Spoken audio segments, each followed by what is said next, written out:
Están viendo las últimas imágenes con vida de Amalia Kokchok, una mujer guatemalteca que vivía en los Estados Unidos y que fue atacada frente a su casa y a plena luz del día por su compañero sentimental, un hombre que cuando fue atrapado por la policía dijo que no recordaba nada de lo que había sucedido. Si quieren saber todos los detalles de lo que pasó, quédense conmigo hasta el final del video. Hola a todos, ¿cómo están? Mi nombre es Lesma, espero se encuentren muy bien. Yo como siempre muy contenta de poder estar un día más aquí con ustedes, muy agradecida de que me estén viendo donde quiera que se encuentren. El día de hoy tenemos un caso sucedido en Estados Unidos, el de Amalia Kokchok y su hija Estrella. Acompáñenme a ver todos los detalles.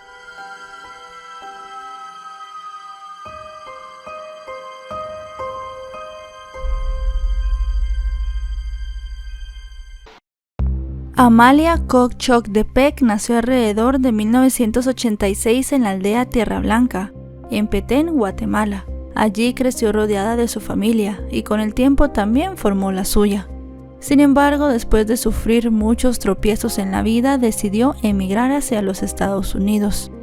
Para ese momento, una hermana de Amalia vivía en aquel país y ella pensó que de esa manera podía sacar adelante a su familia. Fue una decisión muy difícil, porque debió dejar atrás a varios de sus hijos e incluso a algunos nietos, pero ella sabía que de esa forma podía ofrecerles mejores cosas. Decidió marcharse con la menor de sus hijas, una pequeña niña llamada Estrella Anastasia Peck-Kok, quien según sus allegados era el motor de su vida. No está claro exactamente cómo ni cuándo cruzaron la frontera, pero en principio se sabe que se instalaron en Nueva Jersey. Fue en este lugar, gracias a las redes sociales, que ella conoció a un hombre llamado Ángel Gabriel Kuschok, también originario de Petén, pero de otra localidad. De Ángel se sabe que creció en un entorno problemático y que para el momento de los hechos ya era padre de 5 hijos. Eso sí, toda su familia estaba en Guatemala. Él había llegado a Estados Unidos ilegalmente en el año 2023, específicamente en el mes de septiembre. Y también, igual que Amalia, se residenció en Nueva Jersey. La relación entre los dos avanzó rápidamente y después de unas semanas decidieron irse a vivir juntos.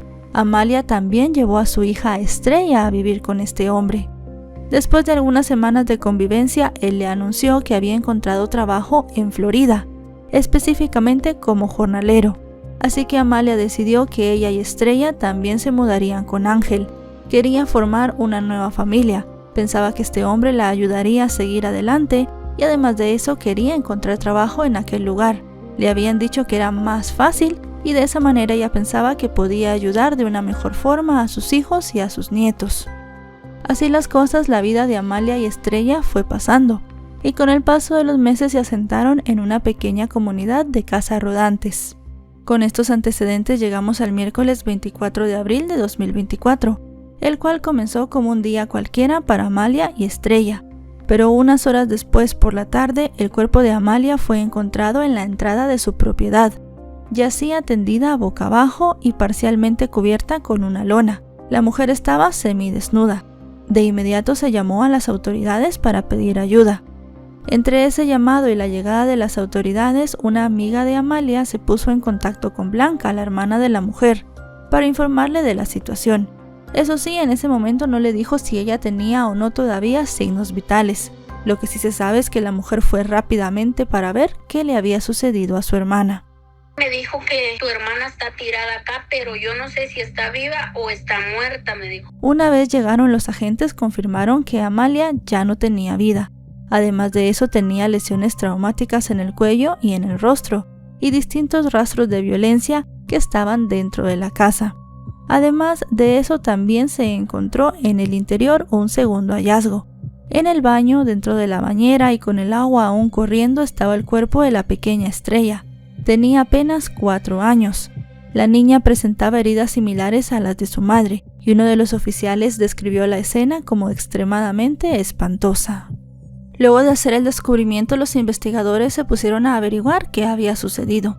Y de inmediato revisaron las cámaras de seguridad de las distintas viviendas cercanas al sitio. En una de ellas descubrieron algo crucial.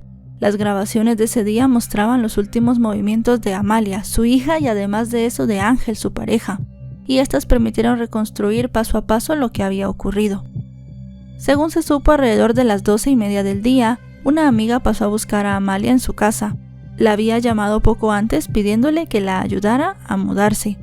Más tarde, las cámaras registraron a Ángel saliendo de su vivienda, caminando a una tienda cercana. Ya para ese entonces, él le había hecho más de 60 llamadas a Amalia, porque cuando ella salió de la casa con su hija le dijo que regresaría en unas horas, y para él ya había pasado demasiado tiempo, y la mujer ni siquiera se había comunicado. Luego de esto, Ángel fue a la tienda y compró cerveza.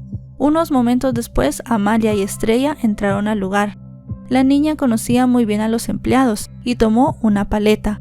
Esa fue una de las últimas imágenes en las que se vio con vida a madre e hija.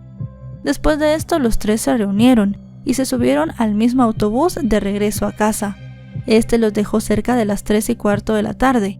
Los tres caminaron un poco y fueron hasta la vivienda. Unos 20 minutos después, una cámara registró unos gritos provenientes del interior de la casa. Se sabe que Amalia intentó huir, pero Ángel la agarró y se la llevó de vuelta a la parte trasera del lugar. Los gritos eran tan desgarradores que, según las autoridades, se podían escuchar a casi la distancia de un campo de fútbol. Y así, fuera de la casa, mientras Amalia pedía por su vida, Ángel la atacó con un arma blanca. Luego, al regresar al interior de la vivienda, se dirigió al baño, donde la pequeña Estrella se preparaba para bañarse, y allí también la agredió. Tanto madre e hija presentaban heridas en las manos, señal de que habían intentado defenderse. Después del ataque, Ángel se cambió de ropa, preparó una bolsa y salió de la casa. Aunque Amalia ya no presentaba signos vitales, antes de irse, él volvió a atacarla, pero esta vez con una pala. Finalmente, la cámara del vecino lo registró huyendo del lugar con una bolsa colgada al hombro, atravesando unos campos cercanos. Luego de esto, el consulado guatemalteco tuvo la difícil tarea de darle la noticia a la familia de Amalia. Por su parte, la policía inició de inmediato la búsqueda de Ángel, de quien para ese momento ya se había perdido el rastro. Así, su nombre comenzó a circular en todas las patrullas, y en cuestión de horas las autoridades emitieron una alerta a la comunidad. Se desplegó una intensa operación de rastreo en las distintas zonas rurales, ya que estaba caracterizado el sitio por tener campos de fresas, matorrales densos y extensos bosques. Las unidades caninas de la policía también siguieron un rastro, aunque sin resultados concretos. Ya para ese momento el crimen era noticia, y la comunidad estaba profundamente conmocionada. Debido a esto, las autoridades movilizaron todos los recursos disponibles y examinaron cada pista que les llegaba con la esperanza de localizar al hombre. Ángel fue considerado armado y peligroso, y comenzaron a buscarlo por aire y tierra. Los agentes advirtieron a todos los residentes que no se acercaran a él, que permanecieran alerta y que informaran de inmediato si lo veían. Se creía que el hombre aún permanecía en la zona y que había escapado a pie, ocultándose en los matorrales. Mientras tanto, el llamado de las autoridades hacia Ángel fue directo y contundente. Lo instaban a entregarse, asegurándole que no había lugar donde se pudiera esconder, ya que ellos seguramente lo hallarían. Al mismo tiempo, también los investigadores comenzaron a reconstruir las horas previas al crimen. Fue entonces cuando decidieron hablar con dos hermanos de Ángel que también vivían en Estados Unidos, con la esperanza de obtener alguna pista sobre su paradero.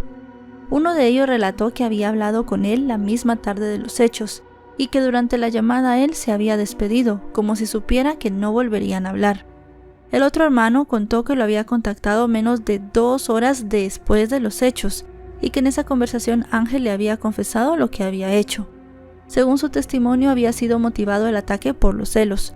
Dijo que Amalia había salido durante horas con una amiga, y que él la estaba llamando y ella no le respondía. Ya a la mañana siguiente de los hechos, un agente divisó a Ángel caminando por una carretera rural, a más de 1,5 kilómetros de la escena. Al notar su presencia, Ángel huyó hacia la vegetación, pero un perro policía siguió su rastro, y enseguida los agentes lograron sacarlo de entre los arbustos. Él se resistió y forcejeó, pero finalmente fue arrestado. Todo esto se pudo ver en las cámaras corporales de los oficiales.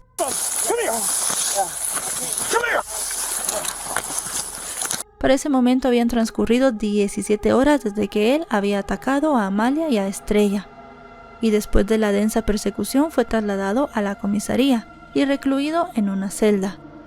Más tarde, después de que le leyeran sus derechos y durante un interrogatorio que se realizó en español, Ángel no solo confesó los crímenes, sino que detalló cómo había llevado a cabo todo y especificó el arma que había utilizado. También reveló que él había entrado al país ayudado por un traficante de personas. Este dato, no obstante, solo se conoció públicamente más adelante. Poco después de esto, Ángel fue acusado de 2 cargos, de homicidio en primer grado, secuestro y abuso infantil. En una rueda de prensa posterior, el alguacil del condado anunció que las autoridades harían valer la ley en su máxima extensión. También se presentó una moción de detención preventiva antes de que Ángel compareciera, solicitando al juez que el hombre permaneciera en la cárcel sin derecho a fianza hasta que terminara el juicio. Se dijo que existía riesgo de fuga y que además él podía no presentarse a las audiencias. También se tomó como un agravante que hubiese ingresado de manera ilegal al país. Además se destacó la gravedad de los hechos y la probabilidad del peligro que él representaba no solamente para la comunidad, sino para sí mismo. Así las cosas, se aprobó esto y se determinó que Ángel permanecería en custodia sin derecho a fianza. Poco a poco los familiares de Amalia comenzaron a ser entrevistados, específicamente su hermana Dolores.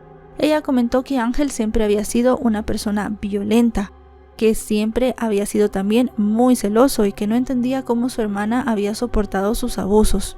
Para que no les pase nada a la familia en Guatemala, ella soportó todo lo que él hizo. También la hermana de Amalia contó que desde que ambos residían en Nueva Jersey se habían dado algunos altercados, en los cuales ella había sido agredida, e incluso en Nueva Jersey había una orden de restricción en contra de Ángel. En esa ocasión incluso se dijo que Amalia lo había dejado, pero el hombre la llamaba y le exigía que volviera con ella, así que ella después de un tiempo siempre regresaba con él. Eso sí, su hermana dijo que ella siempre había intentado alejar a Amalia de este tipo, e incluso le decía que no dejara que estuviera cerca de Estrella. También comentó que supuestamente este hombre les contó que él en Guatemala, su país natal, había estado involucrado en situaciones muy extremas, lo que hacía que Amalia le tuviera mucho miedo. Además de eso, como eran del mismo departamento de Guatemala, ella temía que si lo dejaba, Ángel enviara a alguna persona a hacerle daño a su familia. Después de contar todas estas anécdotas, la hermana de Amalia pidió que se le diera al hombre la condena más ejemplar. Así las cosas, el caso desató una intensa polémica en Estados Unidos, específicamente por la manera en la que Ángel había ingresado al país. Se comenzó a pensar que Ángel tal vez podía haber sido detenido por la patrulla fronteriza y finalmente liberado en los Estados Unidos. Esto hizo que diversas personas y sectores en contra de la inmigración ilegal comenzaran a hablar de lo peligroso que es que muchas personas ingresen a los Estados Unidos sin documentos. Hay muchos millones de inmigrantes, como ya sabemos, en aquel país sin una documentación, y muchas personas utilizan este tipo de casos para hacer propaganda en contra de esto. Al final se decía que Ángel era una persona muy peligrosa y que realmente no tendría que haber entrado a aquel país, y que no solamente Amalia y Estrella estaban en peligro cerca de él, sino también todas las personas. También el hecho de que Ángel se encontrara de manera irregular en los Estados Unidos fue un hecho que la fiscal destacó muchísimo, y evidentemente, como ya dijimos, esto suscitó mucho el debate de la situación de la inmigración. Entre tanto, comenzaron a aparecer otros testigos que relataron la violencia que Ángel ejercía sobre Amalia. Entre ellos una joven que había llegado a cuidar a Estrella, quien habló telefónicamente con algunas cadenas de noticias. Según sus relatos, ella dijo que había visto a Amalia con distintos moretones, y específicamente varias veces alrededor de los ojos. Además, también esta niñera afirmó que la niña le contaba los abusos que su madre sufría con Ángel, detallando que a ella también le pegaba. La niñera dijo que muchas de estas ocasiones ella había pensado en llamar a la policía, pero no lo había hecho porque también tenía temor de Ángel. Mientras toda esta información salía a la luz, la fiscalía en una rueda de prensa comentó que buscarían la pena máxima para Ángel, la pena capital. Durante esta rueda de prensa, las autoridades estuvieron acompañados de los familiares de Amalia. Confirmaron que incluso en Guatemala Ángel tenía antecedentes penales, había tenido un cargo por delito sexual y además de eso le había quitado la vida a 2 mujeres, a una en el año 2022 y otra en el año 2023, poco antes de haberse ido a los Estados Unidos. También se estaba preguntando mucho en ese momento si Ángel sería enviado de regreso a Guatemala o no, si sería extraditado, pero las autoridades estadounidenses dijeron que no habían recibido ninguna comunicación de las autoridades en Guatemala. Ellos suponían que sería procesado y responsabilizado de sus crímenes en Estados Unidos. y así se fijó una audiencia para el 20 de mayo de ese año. Dada la posibilidad de que Ángel pudiese ser enviado a Guatemala, la familia de Amalia expresó su preocupación, ya que no querían que él fuese enviado a aquel país, no lo juzgaran y tomara venganza en contra de algún otro familiar. Así las cosas, en la audiencia Ángel no se presentó, pero a través de su abogado se declaró inocente de todos los cargos. Y en septiembre de 2025 se realizó la selección del jurado, y nuevamente el tema de la inmigración ilegal fue tocado. Para la jueza era importante el hecho de que a los jurados no les influyera que Ángel fuese un inmigrante ilegal, así que más de media docena de personas fueron excluidas por este tema. Al final se pudo tener un panel de 12 jurados más un suplente. El juicio comenzó unos días después, el martes 30 de ese mismo mes. El hombre se sentó en el tribunal y además de eso pidió un traductor, no en español, sino en un idioma maya. En este punto conviene aclarar que Ángel hablaba el idioma maya quiché y sus abogados señalaron que tenía un conocimiento demasiado limitado del español y no hablaba nada de inglés. Entonces la fiscalía pidió usar un intérprete que hablara este idioma. Eso sí, también se dijo que él durante los interrogatorios sí que había hablado en español y se había expresado de una manera bastante buena. Pero la defensa dijo que lo más adecuado era que tuviera un traductor de quiché para que él pudiera comprender adecuadamente todo lo que sucedía, porque había palabras técnicas que ni siquiera en español iba a poder entender. Al final se autorizó y se le llevó su propio traductor. Durante el juicio, el fiscal narró todo lo que había sucedido, explicaron las imágenes de las cámaras de seguridad y también mostraron las declaraciones que Ángel había dado cuando fue detenido. También se mostró al jurado distintas fotografías, específicamente del rostro de Amalia. Durante la presentación de pruebas también se mostró el arma que se había recuperado de un bote de basura, la cual había sido identificada positivamente como el arma del ataque. De acuerdo con lo expuesto por los especialistas, la fuerza que Ángel había utilizado había sido demasiada y la hoja se había doblado. No se sabe específicamente si cuando atacó a Amalia o a Estrella, pero se sabe que los dos ataques fueron con mucha ira. Ya el 7 de octubre de 2025 el juicio tuvo un giro inusual, cuando Ángel subió al estrado, para sorpresa de todos los que seguían el caso. Además afirmó que él no recordaba haberle quitado la vida a Amalia o a Estrella. Todo esto lo hizo con el traductor que ya le habían puesto. Después de esta intervención, la defensa pidió cadena perpetua, indicando que ya sería un castigo suficiente para un hombre que supuestamente no recordaba nada. El testimonio de Ángel no lo ayudó, no resultó para nada convincente, y ese mismo día, después de solamente unas horas de deliberación, el jurado lo declaró culpable. Además de eso, también se recomendó que se le impusiera la pena capital. La votación de la pena capital resultó en un 10-2 a favor de dicha condena. Esto dejó a Ángel visiblemente afectado. El hombre rompió en llanto y tuvo que ser retirado de la sala del tribunal. La defensa, mientras esto sucedía, instó a los miembros del jurado a considerar algunos factores atenuantes, como que Ángel había crecido en una zona pobre y violenta, y que tenía 5 hijos. Sin embargo, para los miembros del jurado esto no compensaba la brutalidad con la cual le había arrebatado la vida a Amalia y a su pequeña Estrella, que recordemos tenía solamente 4 años. Hasta el momento en el que estamos haciendo este video, inicios de noviembre del año 2025, aún no se ha dado la condena de Ángel. Según se sabe por informaciones en los medios de comunicación, será el día 11 de diciembre, cuando la jueza determine si el hombre será enviado o no a la pena capital, o si le darán una condena de cadena perpetua. Ahora que conocen todos los detalles de este caso, cuéntenme en los comentarios ustedes qué opinan. El 12 de agosto de 2005, Claudina Isabel, una joven de 19 años, salió de la universidad y ya nunca regresó a su casa. Lo que inició como una investigación con uno de sus supuestos mejores amigos, completamente impactado y sintiéndose culpable por haberla dejado sola en una fiesta, terminó con un giro completamente distinto. Y es que este hombre, que incluso se convirtió en futbolista profesional en su país, tenía unos secretos bastante oscuros que estaba ocultando. Mientras esté activo, quiero representar a mi país. Es un sueño que desde niño hemos tenido. Si quieren saber todo lo que sucedió, quédense conmigo hasta el final del video. Claudina Isabel Velázquez Páez nació el 21 de noviembre de 1985 en Guatemala, siendo la segunda y última hija del matrimonio formado por Jorge Velázquez y Elsa Claudina. quienes ya tenían un varón llamado Pablo Andrés. Cuando Elsa se enteró de su segundo embarazo, tenía mucha ilusión de que fuera una niña, y se mostró muy contenta cuando el ginecólogo se lo dijo al final, que iba a tener una pequeña. Desde el primer instante, Claudina creció en un hogar lleno de amor y cuidados, y fue criada bajo la fe cristiana evangélica de sus padres. Siempre mostró ser muy destacada en todo lo que emprendía, y en 2004, un año después de graduarse del bachillerato, comenzó la universidad, específicamente en la Facultad de Ciencias Jurídicas y Sociales. Quienes la conocían decían que tenía una sonrisa constante y sincera, y además Claudina tenía un vínculo muy especial con su hermano. Ellos decían que no solo eran hermanos, sino también confidentes. Según sus compañeros, Claudina era extrovertida y amistosa, pero también expresaba su enojo con mucha claridad. Su padre, a veces molesto por sus largas conversaciones por celular, recibía el apodo de papá gruñón.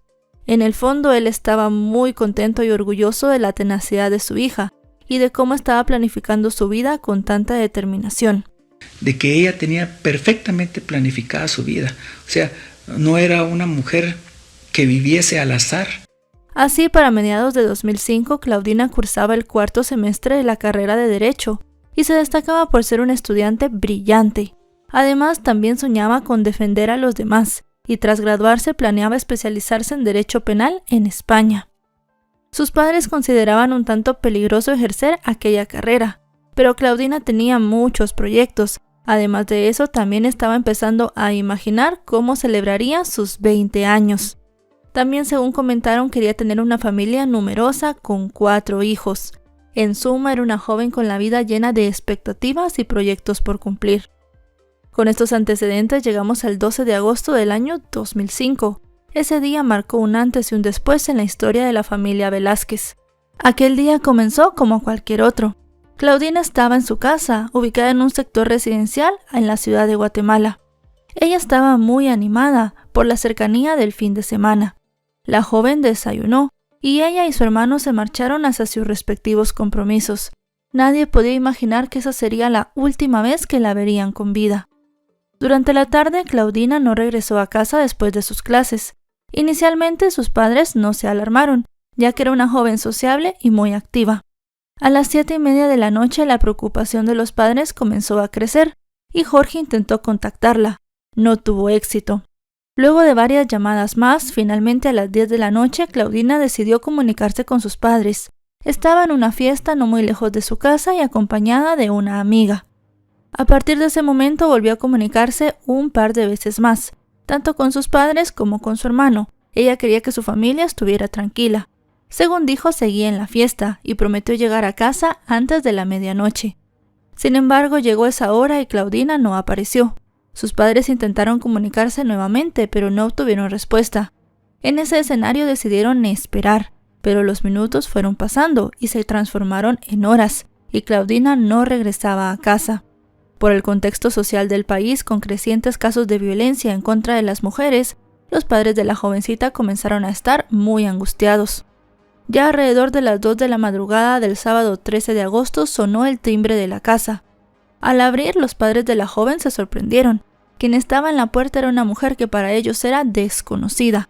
Se presentó como Zuli Moreno Barbier, madre de Pedro Julio Samayoa Moreno, un amigo de Claudina. La mujer les explicó que había perdido contacto con su hijo y que, según ella había averiguado, estaba con Claudina esa noche. Pero luego les contó algo aún más inquietante. Poco antes había logrado comunicarse con la joven y durante la llamada la había escuchado gritar, como si rogara que alguien no le hiciera daño. Según comentó Zuli, la llamada se cortó y tuvo un presentimiento evidentemente de que algo malo estaba ocurriendo. Y a la luz de los hechos más recientes del caso, hoy se sabe que aquella visita no fue un detalle menor. Debido a esto, conviene que nos detengamos un momento para entender quién era Pedro y quiénes integraban su familia. Pedro nació el 25 de julio de 1985 y tenía 20 años al momento de los hechos. Según comentaron, le gustaba mucho jugar al fútbol. Su hermano mayor, Eduardo Alejandro Samayoa Moreno, también figuraba en el círculo de amigos cercanos de Claudina. La madre de ambos, Zuli, se desempeñaba como abogada y funcionaria del Ministerio Público, donde llegó a ocupar cargos de gran relevancia. Primero fue fiscal y luego magistrada en el Tribunal Supremo Electoral. En algún momento la mujer estuvo casada con un hombre llamado Jorge Barahona Orellana, aunque él no era el padre biológico de sus hijos.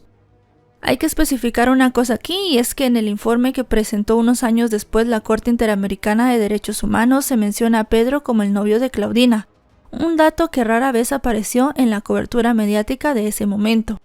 Ya con el paso de los años, el chico desarrolló una carrera futbolística profesional e incluso jugó para varios clubes de la primera división del fútbol guatemalteco.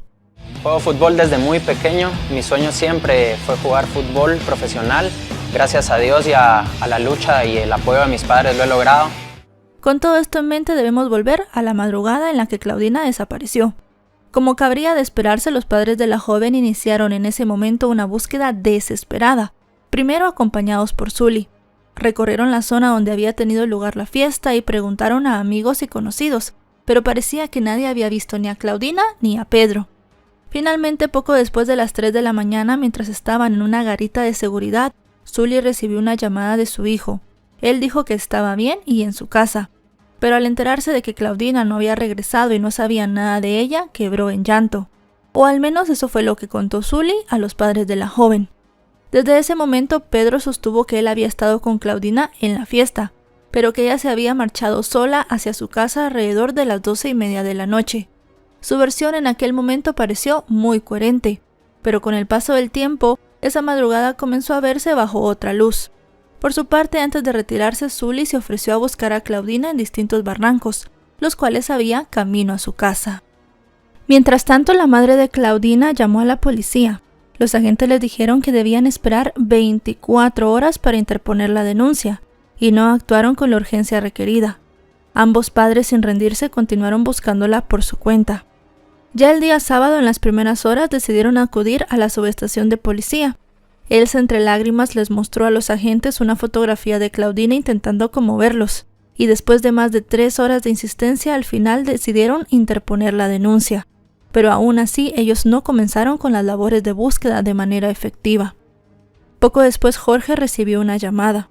Un amigo de la familia le había informado que había un cuerpo sin identificar con las características de Claudina en la morgue. Una hora más tarde, los padres de la joven confirmaron que en efecto era ella. El cuerpo había sido hallado a las 5:30 de la mañana de ese 13 de agosto, en una colonia ubicada a unos 7 kilómetros de donde se realizó la supuesta fiesta. Según pudieron constatar los agentes, tenía impactos de arma de fuego y presentaba signos de violencia extrema: la ropa manchada, el brasier y el cinturón removidos y la blusa puesta al revés. A partir de ese momento comenzó una investigación llena de irregularidades. Para empezar, no se tomaron huellas dactilares a su debido momento, y se cometieron muchos errores en el peritaje. De hecho, ese mismo día, el servicio médico forense entregó a los padres el cuerpo de Claudina. Luego, para sorpresa de los familiares, mientras se llevaba a cabo el velatorio, llegaron al lugar distintos técnicos para tomar algunas impresiones dactilares que dijeron se habían omitido. Los seres queridos de Claudina se opusieron. Después de todo, no era el contexto ni la manera de hacer las cosas. Al final no les quedó más remedio que dejar que los funcionarios hicieran su trabajo. Para colmo, en una ampliación del peritaje se consignó por error que Claudina había fallecido después de la hora en la que se le habían practicado los análisis forenses. Sin embargo, allí surgió un dato revelador. Las autoridades tampoco habían registrado la causa, y había algo que Jorge consideró bastante relevante. Según el relato de un testigo, a las 3 de la mañana se había escuchado una detonación de arma de fuego en el lugar donde había aparecido el cuerpo de Claudina. A partir de ese dato, la familia concluyó que probablemente esa era la hora a la que le habían quitado la vida. Durante las siguientes semanas, la familia solamente recibió silencio, y ya tenían la impresión de que el caso de Claudina se encaminaba a ser uno más sin resolver. Pedro fue interrogado y sostuvo su versión siempre. Se mostró angustiado, culpable, cooperador, e incluso su relato encajaba dentro de lo esperado, y no había motivos para que en ese momento las autoridades dudaran de él. En las investigaciones preliminares se mencionaron posibles sospechosos, pero nada quisiera pensar que la familia de Pedro tuviera algo que ver con lo ocurrido. Sin embargo, se tomaron muestras de ADN tanto de Pedro como de su madre, y se solicitó un allanamiento de la vivienda familiar. El informe de esto no precisa si la diligencia llegó a realizarse o no, pero sí se sabe que se solicitó. Un mes después de que le quitaran la vida a Claudina, el padre de la joven fue citado a rendir su primera declaración. A partir de ese entonces, durante meses acudió al Ministerio Público 2 o 3 veces a la semana, con mucha insistencia de que quería que el caso de su hija se resolviera. Sin embargo, nadie le daba respuestas, nadie le decía si había algún sospechoso o cuáles eran los motivos tras el crimen de su hija.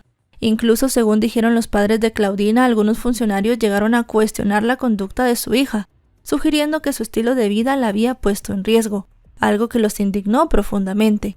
El hecho se repitió de nuevo cuando una investigadora los visitó en su domicilio. La funcionaria volvió a poner en entredicho el estilo de vida de Claudina, insinuando que sus decisiones la habían dejado vulnerable ante su atacante. Pero para la familia Velázquez el valor humano de Claudina era incuestionable. Mientras tanto, el caso de la joven se perdía de escritorio en escritorio, y el fiscal a cargo ni siquiera recordaba su nombre. Después de 3 meses y sin avances, el padre de la chica regresó al lugar donde se había hallado su cuerpo, acompañado por su hermano, y decidido a investigar por su cuenta. Juntos recorrieron calles, preguntaron a vecinos e incluso a comerciantes. Querían cualquier cosa, una pista, un rumor o algún sonido, o incluso que supieran de alguna discusión esa noche. Cualquier información era importante para ellos, pero no obtuvieron resultados concretos. Eso sí, hablar con las personas de alrededor dejó claro a Jorge que los investigadores ni siquiera se habían molestado en ir a hacerlo ellos mismos. Parecía que nadie se había interesado en averiguar realmente qué había pasado con Claudina. Antes de seguir avanzando con el caso, tenemos que destacar que a Pedro también se le puso un arraigo, es decir, él no podía salir del país, y en enero de 2006 se le autorizó una salida, y unos meses después el juez ordenó que se levantara por completo el arraigo. Al año siguiente, el Ministerio Público volvió a citarlo para que prestara su colaboración en una diligencia vinculada con el caso. Con el tiempo, esas resoluciones resultarían al menos desconcertantes. Entretanto, el padre de Claudina comprendió que hablar representaba un riesgo demasiado grande en un país donde había muchos criminales en las calles.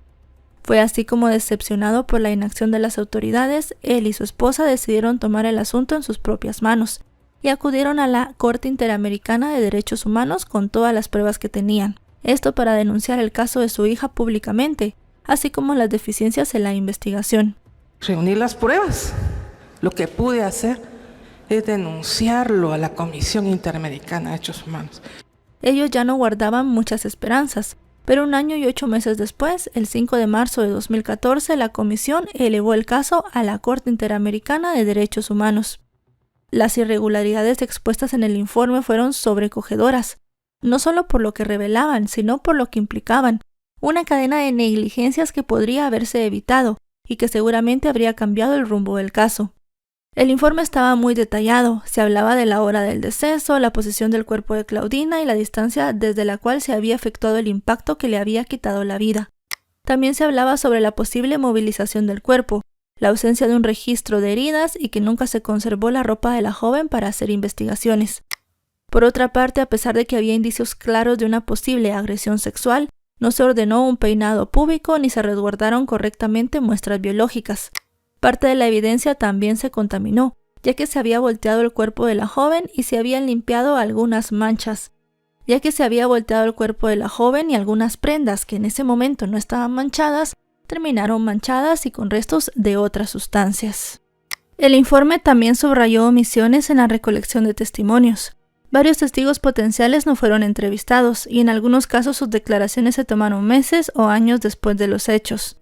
2 de estos testigos, según consta, acudieron por su propia cuenta al Ministerio Público hasta 7 veces entre el 2005 y el 2007, pidiendo que les tomaran declaración, pero jamás fueron citados oficialmente. Finalmente, la Corte recogió también las denuncias de la familia sobre el trato despectivo y la revictimización a la que fueron sometidos durante todo el proceso. El Estado de Guatemala ante la comisión también admitió ciertas irregularidades y trató de justificar otras. Finalmente, en 2015, la Corte Interamericana de Derechos Humanos dictó sentencia y declaró al Estado de Guatemala responsable de la violación de derechos a la vida y a la integridad de Claudina. El fallo concluyó que las autoridades actuaron con negligencia, permitieron la alteración de la escena del crimen, rompieron la cadena de custodia de pruebas y omitieron realizar un examen exhaustivo del cuerpo. Como resultado, se instó al Estado a llevar adelante una investigación seria, inmediata e imparcial, para esclarecer e identificar el crimen y sancionar a los responsables. Además, se ordenó reparar a la familia y adoptar medidas estructurales, como reformar los protocolos de investigación, fortalecer la protección hacia las mujeres e impulsar una cultura de respeto y prevención de violencia. Unos años más tarde también surgió una respuesta concreta a la alerta Isabel Claudina, un protocolo de búsqueda inmediata que obliga al Estado a reaccionar sin demora ante la desaparición de cualquier mujer. Sin embargo, no fue hasta marzo de 2024 que el Estado de Guatemala cumplió con una de las medidas de la Corte.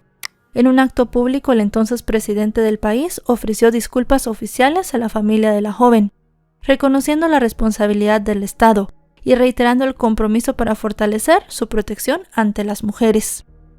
Durante todos estos años, Elsa y Jorge mantuvieron un pie de lucha empeñados en mantener viva la memoria de su hija y visibilizar su caso. Y casi 2 décadas después, esa perseverancia empezó a dar resultados, arrojando revelaciones que modificaron por completo lo que se creía había pasado aquella noche de 2005. Y aunque el proceso se mantenía bajo reserva, el 10 de noviembre de 2025 el Ministerio Público informó que se iba a levantar de manera parcial la confidencialidad para hacer públicas 5 órdenes de captura. Una de ellas era para Pedro, el amigo de Claudina, y también para sus familiares, Zuli, Eduardo y Jorge, y una mujer llamada Dalila Lisset Palma Herrarte, identificada como ex cuñada de Pedro. Y es que según la información oficial, unos meses antes, específicamente el 12 de junio de 2025, se habían detenido a 2 personas y se les había vinculado a proceso, a Juan Francisco Ortiz Cepeda y a María Teresa Gudiel. La noticia sacudió al país y volvió a colocar el caso de Claudina en el centro de la atención pública. Pedro, quien actualmente tiene 40 años y una carrera deportiva reconocida por su profesionalismo, al punto que llegó a formar parte del seleccionado nacional de Guatemala de fútbol, jugaba en un club local. En mayo del 2025, de un día para otro, desapareció, sin que siquiera se anunciara su baja del equipo. Fuentes del ámbito futbolístico señalaban que también dejó de usar sus redes sociales. Hoy se sabe, según lo informado, que se ordenó su orden de captura luego de que no se presentara voluntariamente a declarar. Las autoridades lo buscan por 3 delitos: asesinato, obstaculación a la acción penal y falso testimonio. Se han desplegado, según dicen, operativos por aire, tierra y mar para dar con su paradero. Los demás integrantes de la familia del hombre presentan los mismos cargos, mientras que a Dalila se le imputa asesinato en grado de complicidad. De comprobarse su responsabilidad, las penas se podrían traducir en décadas en prisión. Actualmente la investigación está a cargo de la Fiscalía de Casos Especiales y se instó a la población a comunicarse de forma confidencial. En este momento ustedes van a estar viendo de nuevo en pantalla las fotografías de estas personas. Si están en Guatemala y tienen cualquier información de ellos, o incluso si no están en Guatemala porque no se sabe si ya salieron del país, pueden comunicarse con sus autoridades locales. Y entre tanto, a día de hoy, lo que parecía la reacción de un joven angustiado por haber dejado sola a su amiga hoy tiene otro significado. Pedro actuó ante los padres de Claudina como un amigo triste, pero en realidad él era la persona que le había quitado la vida. Su madre también decidió actuar frente a los padres de la joven como una mujer preocupada, pero las cosas eran completamente diferentes. Ahora que conocen todos los detalles de esta impactante historia, déjenme en los comentarios qué opinan de todo lo que ha sucedido. María Isabel Vélez Franco nació en Guatemala el 13 de enero de 1986. Era la mayor de 3 hermanos y vivía con su madre Rosa Elvira Franco Sandoval, sus hermanos Leonel Enrique Vélez Franco y José Roberto Franco, además de sus abuelos maternos Cruz Elvira Sandoval y Roberto Franco Pérez. Su madre, nacida el 29 de mayo de 1961 en Zacapa, trabajaba en el Centro de Estudios Folclóricos de la Universidad de San Carlos, en la cual comenzó a estudiar leyes como su padre, quien había sido magistrado presidente de la Sala de Apelaciones de la región. La pequeña María Isabel se llevaba muy bien con sus 2 hermanos menores, con quienes jugaba y compartía todo. Era muy estudiosa, responsable y le gustaba ayudar a los demás. A los 15 años quería ser abogada, para seguir el ejemplo de su madre y su abuelo, quien en el año 1999 había sufrido una fractura de cadera y quedó en cama. También decía que quería estudiar en la escuela de aviación. Luego de terminar las clases del 3er año de secundaria, la adolescente le pidió permiso a su madre para trabajar durante las vacaciones, ya que quería distraerse en algo y ganar dinero para comprar sus cosas. María Isabel tenía el plan de alternar su trabajo con prácticas de karate. Fue así como en noviembre consiguió un empleo como dependiente temporal en un almacén de ropa llamado Taxis, ubicado en la 6ª Avenida en Misco.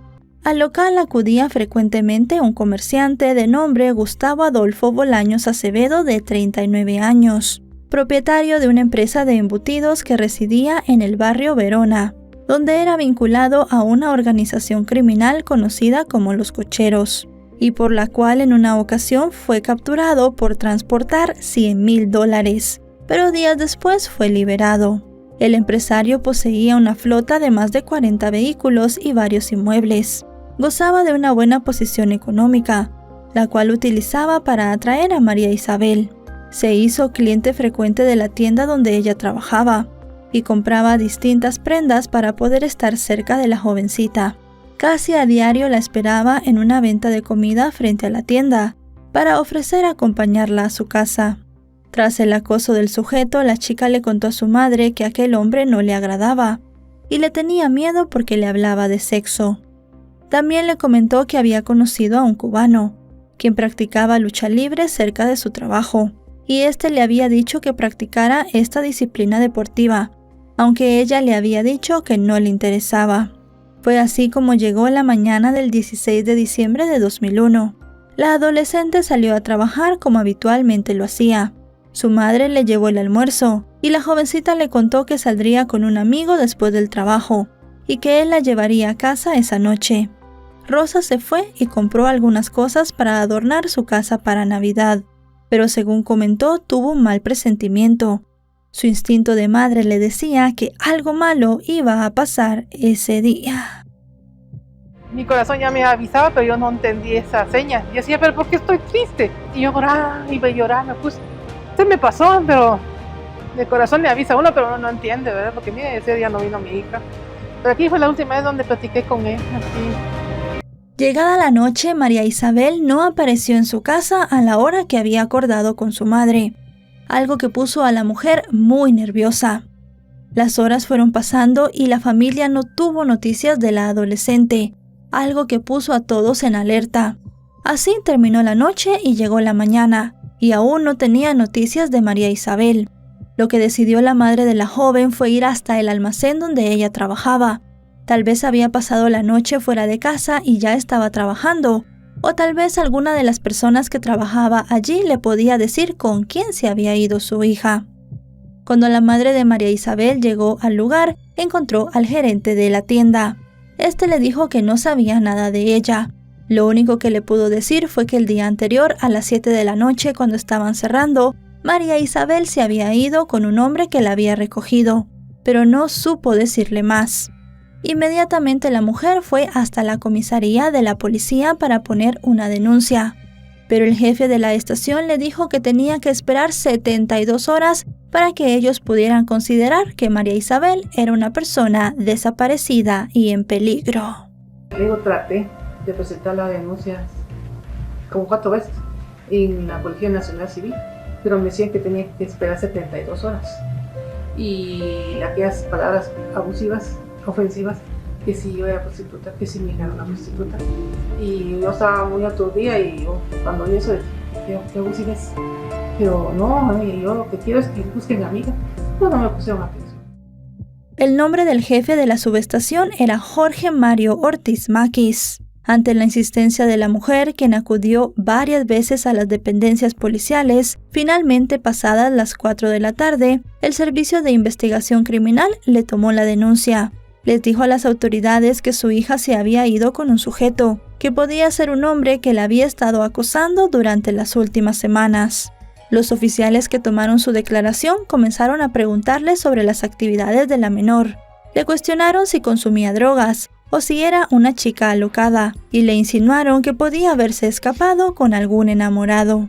La madre siguió buscando a María Isabel por su cuenta, apoyada por amigos y familiares. Sin embargo, ninguno de estos esfuerzos rindió frutos, y el 18 de diciembre la policía recibió una llamada anónima que indicaba la presencia de un cadáver en un terreno baldío en Ciudad San Cristóbal, en la zona 8 del municipio de Misco, al oeste de la urbe capitalina. Pasadas las 2 de la tarde se presentaron al lugar varios jefes policiales y un helicóptero sobrevoló el área. Entre la maleza fue hallado el cuerpo de una jovencita dentro de una bolsa de plástico llena de semen. En el lugar se determinó que la víctima había sido atada de pies y manos con un alambre de púas, y además que tenía distintos golpes en la cara, los brazos, el tórax y las piernas. Además de eso se podía ver que había intentado defenderse, pues sus uñas estaban dobladas hacia atrás. Jorge Mario, el jefe que había tomado la declaración de la madre de María Isabel sobre la desaparición, también llegó al lugar. Algunos de los agentes vieron cómo este hombre quitó una cuerda que María Isabel tenía en su cuello, y además de eso hizo que se tardara mucho la identificación de la víctima. Retrasó bastante los procesos y no quería que el cuerpo fuera levantado. La madre de María Isabel, quien estaba muy pendiente de las noticias, vio que se había encontrado el cuerpo de una joven mujer e inmediatamente fue a la morgue para ver si se trataba de su hija. Y en efecto, el cuerpo en la morgue se identificó como el de María Isabel Vélez. Aquí ya con los resultados de los exámenes forenses que determinaron que ella había muerto debido a una asfixia y había sido abusada sexualmente, la mujer comenzó a pedir justicia por su hija. Además de las heridas, el cabello de María Isabel había sido cortado y teñido de rojo. El cuerpo fue entregado a sus familiares el día 19 de diciembre y la adolescente fue enterrada el día 20, acompañada de sus familiares y amigos. El hombre que presuntamente la acosaba también asistió al funeral a darle el pésame a la madre, acompañado por más de 50 funcionarios policiales. Entre la denuncia de Rosa y la aparición del cadáver, no hubo pruebas de acción alguna por parte de las instituciones estatales responsables de la investigación. Días después, la policía comenzó a realizar entrevistas a testigos, estudios de llamadas del celular de la víctima y además pruebas de la ropa y el peritaje de la escena. El agente a cargo del caso declaró ante el fiscal que la muchacha frecuentemente ingería licor y drogas en un taller mecánico de autobuses y que era una joven alocada, que presuntamente pudo haber tenido una discusión con alguno de los sujetos con los que consumía y terminó muerta. Al inicio de la investigación existió un conflicto de competencia entre el Juzgado Octavo de Guatemala, donde se realizó la denuncia de desaparición, y el Juzgado Primero de Mixco, donde se encontró el cadáver. Para ese momento ninguna actuación policial había dado resultados positivos. El caso de la desaparición y posterior asesinato de María Isabel pasó de un juzgado a otro sin seguimiento de las autoridades. El tiempo fue pasando y en 2002 Rosa sufrió un infarto y una trombosis, por lo que tuvo que suspender sus estudios de leyes. El 21 de noviembre de ese año, la Cámara Penal de la Corte Suprema de Justicia determinó que el juez competente era el Tribunal de Mixco. Luego de un tiempo prudencial para poder curar sus dolencias y también poder pasar el duelo por su hija, Rosa decidió que ella misma tenía que hacer la investigación. Sabía que la policía no estaba avanzando en nada, ni siquiera le estaban poniendo atención al caso. Ella estaba determinada a encontrar al asesino de su hija y sabía que hablando con las personas del lugar podía encontrar una pista muy importante. Y así fue. Ella comenzó a hablar con algunas personas que estaban cerca del almacén el día que María Isabel fue asesinada, con algunas personas de su entorno y compañeros de trabajo. Hablando con uno de los jóvenes que trabajaba en el mismo almacén que la chica, ella pudo saber que ese día se habían llevado a la menor a la fuerza.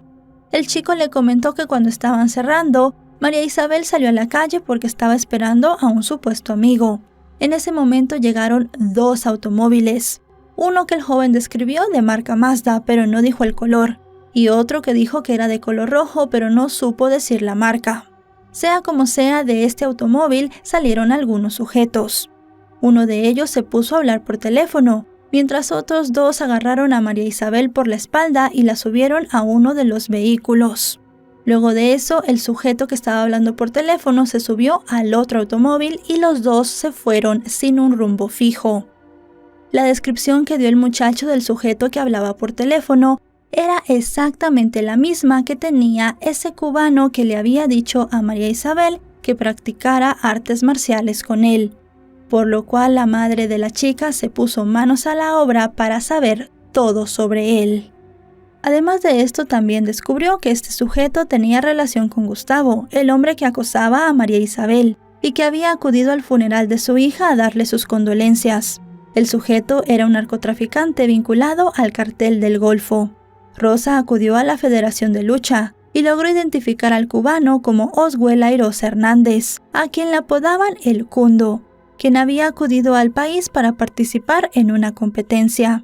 El entrenador de nombre Francisco Lee le advirtió que el luchador era peligroso y que pertenecía al crimen organizado. En ese momento, Rosa llamó al Ministerio Público para suministrar la información y pedir que interrogaran al testigo, pero los agentes nunca llegaron.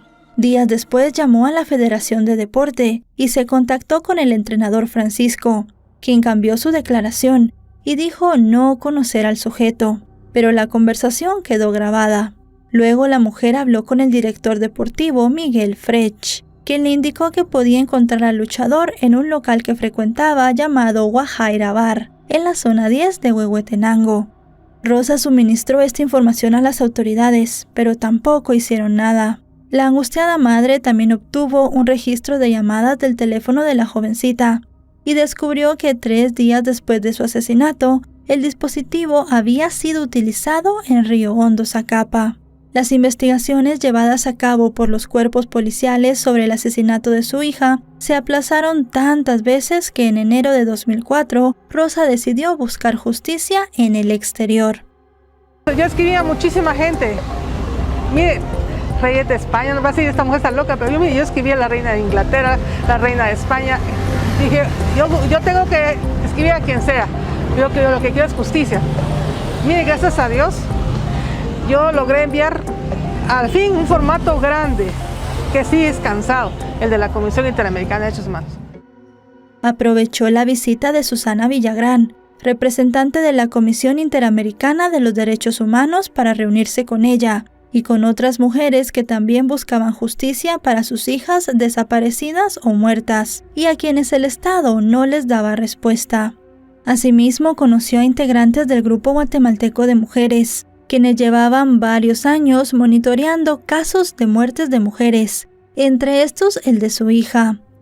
Las integrantes del grupo la apoyaron y desde entonces cada 24 de noviembre realizaron una vigilia en el Parque Central para exigir justicia.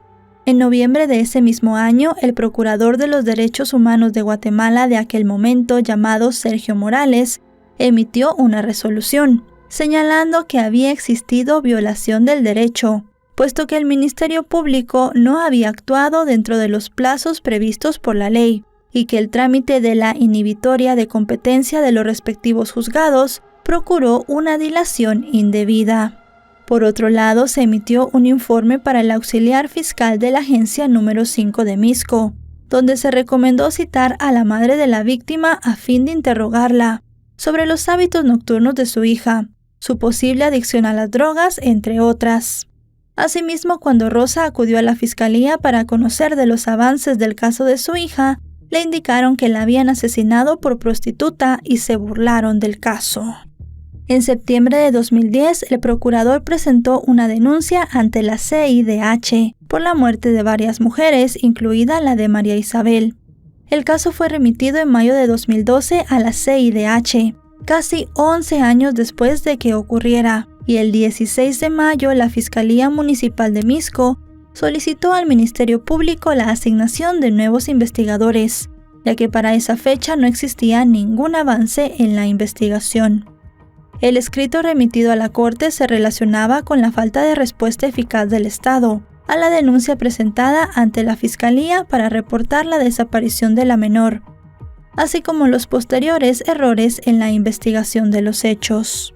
El 15 de mayo de ese año, durante una audiencia, la madre de María Isabel expuso la denuncia ante la CIDH. Durante su intervención, Rosa comenzó hablando sobre María Isabel y la relación que tenía con ella. Comentó que esta era muy cercana y dijo que su hija era una muchacha muy responsable que no tenía vicios, que la hipótesis que tenía la policía de que algún drogadicto la había matado porque ella estaba conviviendo con ellos era completamente errónea. También comentó que se llevaba muy bien con sus hermanos menores y con sus abuelos, y que era la consentida de la casa. Rosa también dijo que la muerte de su hija había traído muchas desgracias a su familia. Comentó que su madre había comenzado a padecer de diabetes y también había entrado en coma. Después de esto, la mujer había fallecido. Asimismo, dijo que su padre, quien ya estaba en cama cuando María Isabel fue asesinada, ya no quiso tomar su medicación porque entró en depresión por el asesinato de su nieta y también falleció unos meses después. Rosa dijo que su familia había sido amedrentada. Desde agosto de 2004, ella había recibido llamadas amenazantes en su casa. También se presentaban frente a su propiedad vehículos blindados, vehículos de la policía y otro tipo de cosas. También comentó que varios agentes habían llegado a tocarle la puerta de su casa para decirle que no siguiera con su investigación. Dijo además que algunos hombres vestidos como guardaespaldas privados habían llegado a su trabajo y le habían dicho que no siguiera con su investigación, que se tenía que quedar callada o la matarían. Señaló que a raíz de eso recibió protección policial para cuidarla, y el 30 de julio de 2007 una de las personas que la cuidaba fue baleada, y aseguró que hasta esa fecha continuaba recibiendo amenazas, e incluso en una oportunidad habían seguido a su hijo menor cuando llevaba a su novia a su casa. Además denunció que existieron una serie de irregularidades durante la investigación, entre las que destacaban fallas en la preservación de la escena del crimen, así como deficiencias en el manejo y análisis de la evidencia recolectada. Acotó que a pesar de que los testigos dieron datos que identificaban a los principales sospechosos, la fiscalía no investigó a fondo. Señaló que el lugar donde había sido encontrado el cuerpo de María Isabel fue quemado al día siguiente para borrar evidencias. Comentó que estaba luchando contra un monstruo, ya que el presunto sospechoso estaba vinculado al crimen organizado y al cartel del Golfo, y un hermano del sujeto estaba detenido, y era uno de los dueños del terreno donde fue encontrada muerta su hija. Además aseguró que todos tenían nexos con la policía de Guatemala. Advirtió que había aportado evidencias a los investigadores que estaban asentadas en los expedientes, pero hasta la fecha no habían hecho nada, e incluso los trabajadores del almacén suministraron a los agentes a cargo del caso una agenda con los números telefónicos del personal que trabajaba en el local, pero tampoco indagaron sobre eso. Al final de su intervención, la madre de María Isabel se arrodilló ante los presentes para pedirle a Dios justicia por la muerte de su hija. Luego de 11 años del crimen, el 28 de julio de 2014, el Estado de Guatemala fue condenado por la Corte Interamericana de Derechos Humanos como responsable de las violaciones a los derechos de la adolescente, así como la falta de respuesta eficaz a la denuncia presentada por la madre, cuando reportó la desaparición y las posteriores investigaciones de los hechos. En su sentencia, la Corte determinó que hubo omisión de búsqueda, lo cual implicaba que el Estado, en perjuicio de María Isabel, faltó a su deber de prevenir violaciones a los derechos a la vida e integridad personal, lo cual estaba contemplado en la Convención Americana sobre Derechos Humanos, en relación a los derechos del niño. Ante ello, se ordenó reconducir las investigaciones de forma eficiente y abrir los procesos penales correspondientes, efectuar un acto de disculpas públicas, fortalecer al Instituto Nacional de Ciencias Forenses, aplicar de forma correcta la ley contra el femicidio y otras formas de violencia contra la mujer, capacitar a los funcionarios del sector justicia, entre ellos los fiscales y los agentes de la Policía Nacional Civil, brindar atención médica o psicológica a la madre de la víctima y pagar las indemnizaciones por daños materiales e inmateriales. El 30 de julio de ese año, con pancartas sobre el caso de María Isabel, activistas de Amnistía Internacional se manifestaron para pedir el fin de la violencia contra la mujer y exigieron a las autoridades guatemaltecas que cumplieran en su totalidad con la orden emitida por la CIDH. El plazo de cumplimiento de este mandato finalizó el 28 de julio de 2015.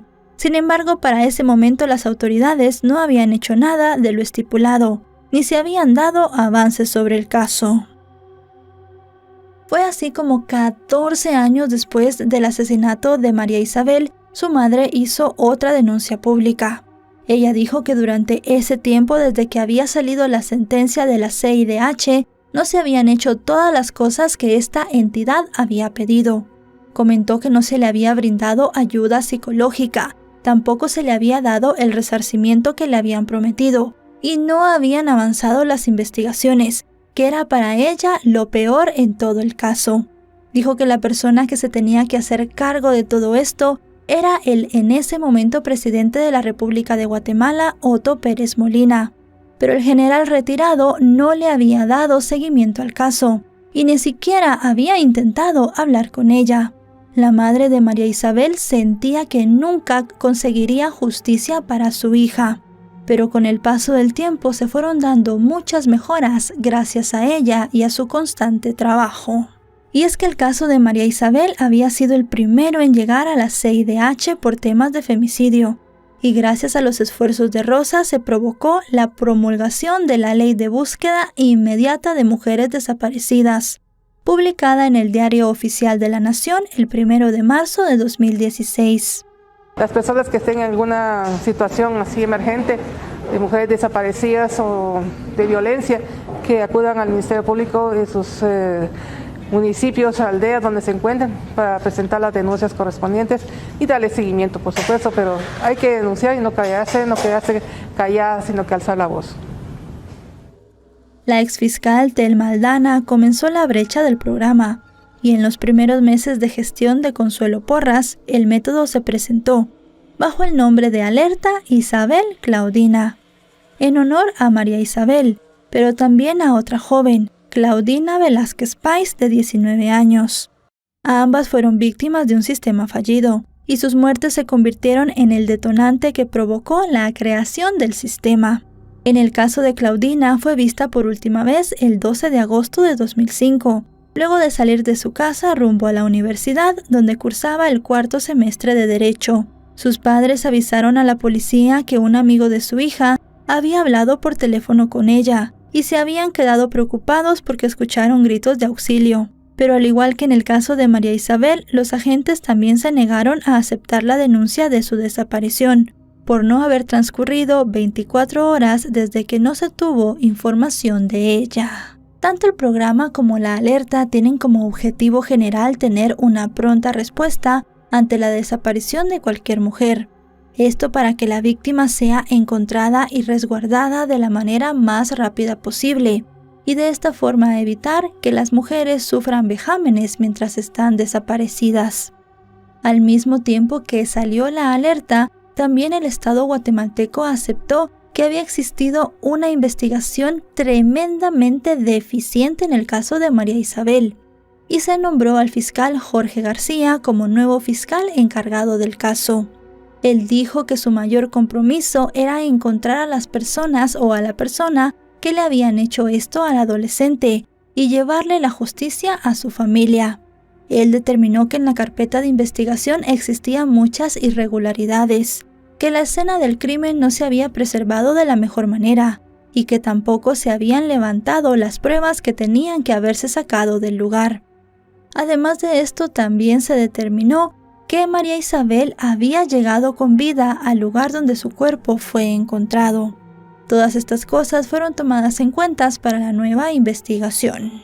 En 2017, Rosa, de 56 años, logró graduarse en Ciencias Jurídicas y Sociales en la Universidad de San Carlos, con la tesis El femicidio y/o feminicidio en Guatemala, diferencias conceptuales entre crímenes contra la humanidad. El caso en concreto de María Isabel. La mujer aseguró que había culminado su carrera impulsada por el deseo de hacer justicia para su hija, y además para poder ayudar a otras jóvenes que, como ella, habían sido víctimas no solo de la violencia de un hombre, sino de la impunidad de las autoridades para esclarecer el caso. Luego de casi 3 años de investigaciones, la Fiscalía logró presentar el caso en 2019, ante el Juzgado de Mayor Riesgo A. En julio de ese año se giró la orden de captura en contra de Gustavo Bolaños y también del jefe policial Jorge Mario Ortiz, quien se había retirado en 2011 con 25 años de servicio en la Policía Nacional. Esto por su supuesta complicidad al ocultar evidencias en el caso de la menor. El arresto de Gustavo Bolaños, recordemos que era el hombre que acosaba a María Isabel, se realizó el 24 de julio en la Zona 1 capitalina.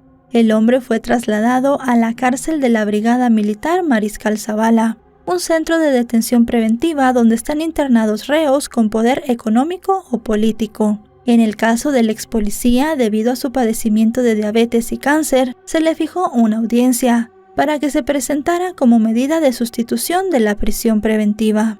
Al enterarse por las noticias de la detención, resurgió en Rosa el anhelo de justicia por el crimen de su pequeña. El 28 de julio de ese año se realizó la audiencia bajo reserva, en la cual el presunto responsable aseguró que solo mantuvo una relación de amistad con María Isabel y que era inocente de su asesinato. Después de 2 días de declaraciones, la jueza Claudette Domínguez procesó a Gustavo por su presunta responsabilidad en el asesinato, ante el hecho de que acosaba a la menor, mientras que el exfuncionario policial fue acusado de haber omitido evidencia valiosa y obstaculizado a la justicia. La magistrada dio un lapso de 2 meses a la fiscalía para indagar sobre la sindicación de asesinato y plantear la acusación. La recolección de pruebas para el juicio no fue nada sencilla, ya que para el momento en el que ocurrió el asesinato no se practicaron los exámenes médicos forenses, que comenzaron a realizarse posteriormente a las víctimas de femicidio, los cuales revelaban el daño a las víctimas y cómo se podía vincular a los responsables. Sin embargo, el Ministerio Público logró reunir evidencias que vinculaban al comerciante y su cómplice en el crimen de la adolescente, y finalmente el 1 de febrero de 2021 comenzó el juicio en el tribunal. El acusado Gustavo Adolfo Bolaños Acevedo siguió el proceso en su contra a través de una videoconferencia, esto desde su centro de reclusión, mientras que el agente de policía había fallecido unas semanas antes de que el juicio iniciara, debido a una insuficiencia renal producto de una enfermedad terminal. En sus alegatos de apertura, los fiscales del Ministerio Público aseguraron que el policía fallecido había alterado la escena del crimen. Varios agentes, como ya sabemos, lo habían visto llevarse una prueba de evidencia del cuerpo de María Isabel. También comentó que había sido él quien había iniciado los supuestos rumores de que María Isabel había estado consumiendo alcohol con personas de la zona y que además se drogaba. Este exagente, según constaba en las investigaciones, había dicho que varios vecinos le habían comentado esto. Pero cuando la policía y la fiscalía volvieron a entrevistar a estas personas, aseguraron que no le habían dicho nada al hombre. Él también dijo que el cadáver de la joven tenía un olor muy fuerte a alcohol, pero se determinó en los exámenes forenses que tenía una tasa de alcohol muy bajo en su sangre. Ni siquiera se podía determinar si en efecto la joven había bebido o no ese día. Por todo esto se decía que él había incurrido en obstrucción a la justicia. Por su parte, Gustavo dijo que él solamente tenía una amistad con María Isabel y que sí le hacía varios regalos, pero que en ningún momento le había hecho ninguna propuesta que él calificó como indecente. Eso sí, el Ministerio Público tenía varias cosas en contra de él.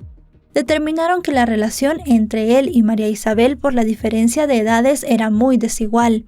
Él era un hombre mayor que se estaba aprovechando de una adolescente, que le hacía regalos caros y la quería deslumbrar con el dinero que tenía para que mantuviera relaciones sexuales con él, una cosa que era un completo delito.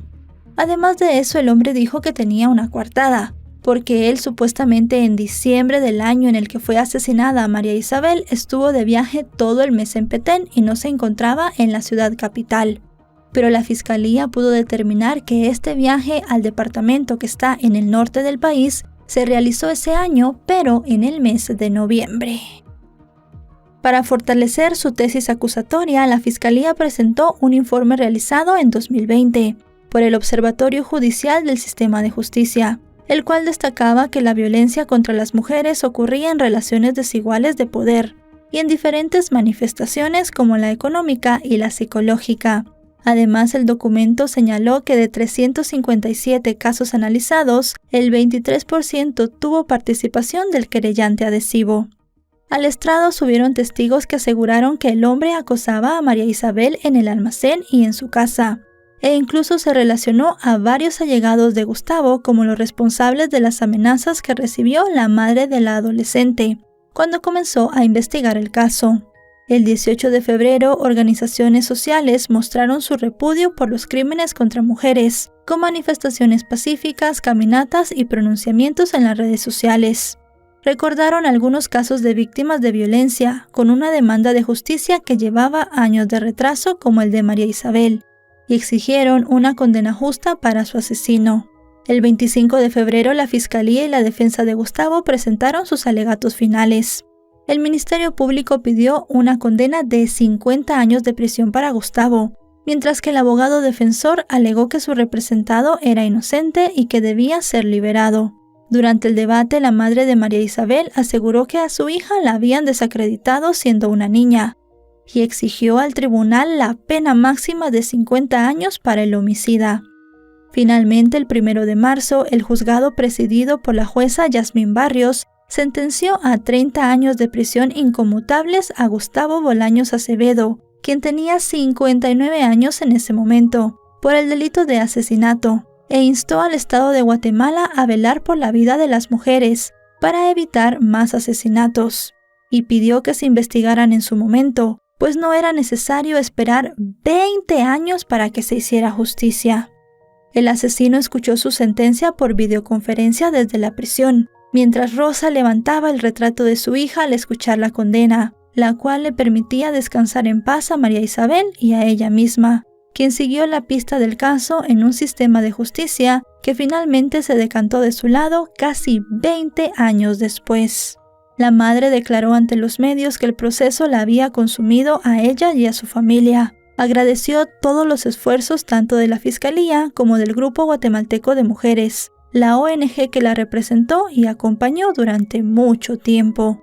Posteriormente, el 18 de marzo, Giovanna Lemus, directora de esta organización, le entregó de manera simbólica de justicia la sentencia que condenó a Gustavo. Para Rosa y su familia era un momento trascendental, porque ella pensó que la justicia nunca llegaría, ya que en el país había mucha impunidad. Aseguró que a pesar de que ni con 1000 años de cárcel el asesino de su hija pagaría lo que hizo, finalmente se había hecho justicia. La mujer señaló que fue doloroso para ella recibir el veredicto y advirtió que le parecía un sueño encontrar justicia en Guatemala. Para ella había sido fuerte y triste todo el proceso que tuvo que vivir a lo largo de todos esos años, para que el culpable de la muerte de su hija fuera castigado, y finalmente podía cerrar ese capítulo y decirle a su hija que la misión había sido cumplida. Se hizo justicia y Dios lo permitió. A Él sea la gloria. Gracias. Gracias también al Ministerio Público por todo su esfuerzo, por toda su lucha también en este momento. Como parte de la reparación de daños, fue construido un memorial en la Plaza de las Niñas. La desaparición y posterior homicidio de María Isabel dejó varias secuelas en la vida de Rosa, con el haber sufrido 2 infartos y padecer de diabetes.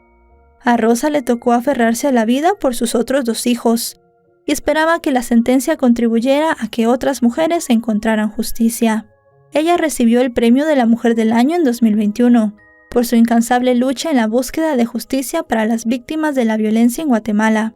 El deseo de Rosa siempre fue ser una profesional y formar una familia. Ambas cosas las cumplió, sin saber que transitaría en el camino una vida de dolor y luto, y que pasaría las últimas 2 décadas de su vida luchando para que se hiciera justicia por el asesinato de su hija. Rosa, de 60 años, dijo que tiene ansias de retomar su vida, seguir estudiando, viajar para conocer otras culturas, crear una organización para ayudar a otras mujeres y disfrutar en compañía de sus hijos, nietos y amigos. Actualmente continúa en la lucha diaria y ahora ve el lado positivo de la tragedia, como la creación de la alerta Isabel Claudina, la cual, según el Observatorio de la Mujer del Ministerio Público, había activado hasta noviembre de 2022 unas 7.700 alertas por desapariciones de mujeres en el país. Viendo el lado positivo, 89% de ellas se desactivaron porque las víctimas fueron localizadas.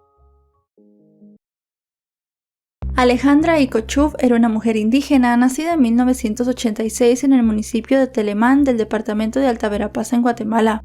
Era la menor de 4 hermanos y sus padres fallecieron cuando ella apenas tenía 3. Ante la falta de sus padres, Alejandra fue criada por sus hermanos mayores, Valdemar, Lucía y Elvira. Cuando ella tenía 14 años, todos se mudaron a la isla del norte en San Miguel, ubicada a unos 45 minutos de la cabecera municipal de Chisec en Alta Verapaz, a la casa de su abuela Juana. Un año después, la adolescente conoció a un hombre cuyos datos no fueron encontrados, con quien tuvo su primera hija, a la cual llamó Reina. Luego de 6 años de unión, la joven dio a luz a su segundo hijo, un varón al cual llamó Álvaro, y 3 años después le dio la bienvenida a su tercera hija, una niña que la pareja bautizó como Zaida. Se desconoce la fecha exacta y los motivos por los cuales se dio la separación, pero unos años después del nacimiento de Zaida, el padre de los niños los abandonó, y a partir de ese momento Alejandra se convirtió en madre soltera. Con 3 hijos que mantener y para tratar de salir adelante, la mujer realizaba trabajos domésticos y lavaba ropa en el río de la aldea. Aunque era poco lo que ganaba trabajando, la joven madre lograba solventar los gastos diarios de su hogar, y era una mujer relativamente feliz. En sus tiempos libres le gustaba ver a sus hijos en el patio trasero de la casa jugando. También visitaba con frecuencia a su abuela Juana y a su hermana Elvira, con quien pasaba largas horas conversando y le confiaba todas sus cosas. Si bien Alejandra era feliz con sus 3 hijos, ella sentía que le hacía falta un compañero, y fue en ese entonces que conoció a un hombre llamado Mario Tut Ical, de 40 años, oriundo de San Miguel El Limón, quien trabajaba en la productora de aceite Palma d'Itzcán. A simple vista el hombre parecía normal, pero escondía un pasado oscuro con un historial violento. En ese momento él estaba casado con una mujer llamada Odilia Tut, con quien tenía 6 hijos, quienes eran testigos de las constantes agresiones que su madre recibía por parte de él. En una ocasión la mujer se llenó de valor y lo denunció ante la policía por haberle propinado una lesión en la cabeza con un machete. Sin embargo, semanas más tarde retiró la queja en su contra y el hombre fue liberado. Ajena a todo este historial violento, Alejandra comenzó una relación con este hombre, y al poco tiempo la convenció para que se fueran a vivir juntos. Fue así como la chica hizo sus maletas, y junto a sus 3 hijos se mudaron a una casa cercana a la de su abuela Juana. Aunque al comienzo todo parecía marchar bien entre ellos, no tardó mucho para que Mario mostrara su verdadero carácter. Era celoso y posesivo, y empezó a controlar a Alejandra. Las peleas por los constantes celos del hombre se convirtieron en una rutina en la casa, al punto que los vecinos llegaron a considerarlas normales, por lo que el día que ocurrió la tragedia tardaron en darse cuenta lo que verdaderamente pasaba. A pesar de las agresiones, Alejandra no tenía el valor para dejar a Mario, como sí lo había hecho su abuela Juana años atrás, quien también había sido víctima de un esposo maltratador. Afortunadamente ella sí logró huir a tiempo con sus 5 hijos, pero su nieta no corrió la misma suerte. Con todos estos antecedentes llegamos a la noche del 29 de octubre de 2018. Todo parecía ir normal en la residencia de la pareja, pero de pronto el silencio de los vecinos fue interrumpido por los gritos de Alejandra. Algunos residentes se alarmaron, pero no le dieron mayor importancia, pues pensaron que se trataba de una de las tantas discusiones que tenía la pareja todos los días. Sin embargo, minutos después los gritos de auxilio de la mujer fueron aún más desgarradores, tanto que un grupo de vecinos salió para ver qué ocurría y alertaron a la hermana de Alejandra sobre lo que pasaba. Elvira llegó rápidamente, pues vivía relativamente cerca. Junto a un grupo de residentes se apresuró hacia la casa de su hermana, quien en ese momento tenía 32 años, sin imaginarse que minutos después se encontraría con una escena totalmente perturbadora. Elvira observó una sombra oscura alejarse de la vivienda, pero no le dio importancia en ese momento, pues su prioridad era ver qué le pasaba a su hermana. Tocó la puerta pero nadie abrió. Con la ayuda de algunos residentes logró forzar la entrada.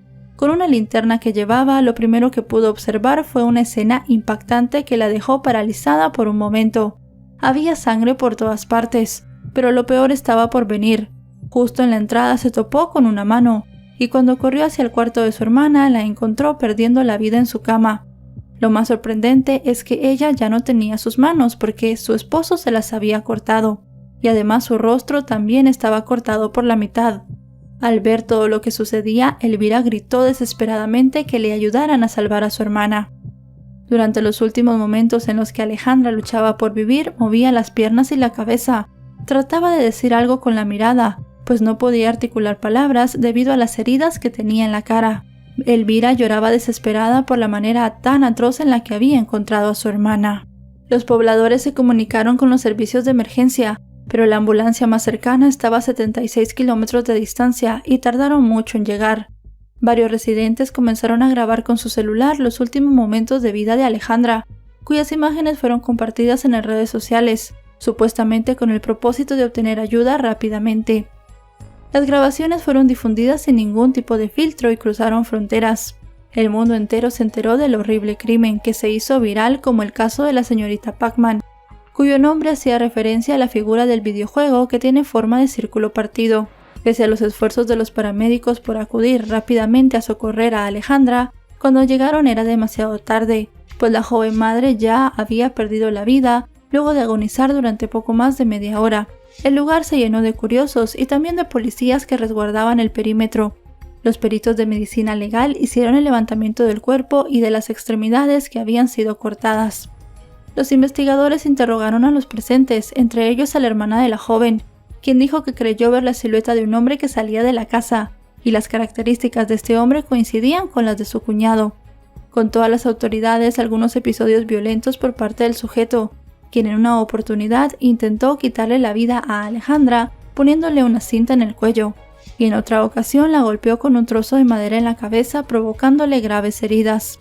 Incluso dijo que una semana antes de los hechos, Mario había castigado a su hijastro de 7 años con varios latigazos, porque se había tardado cuando él le pidió que fuera a la tienda a hacer algunas compras.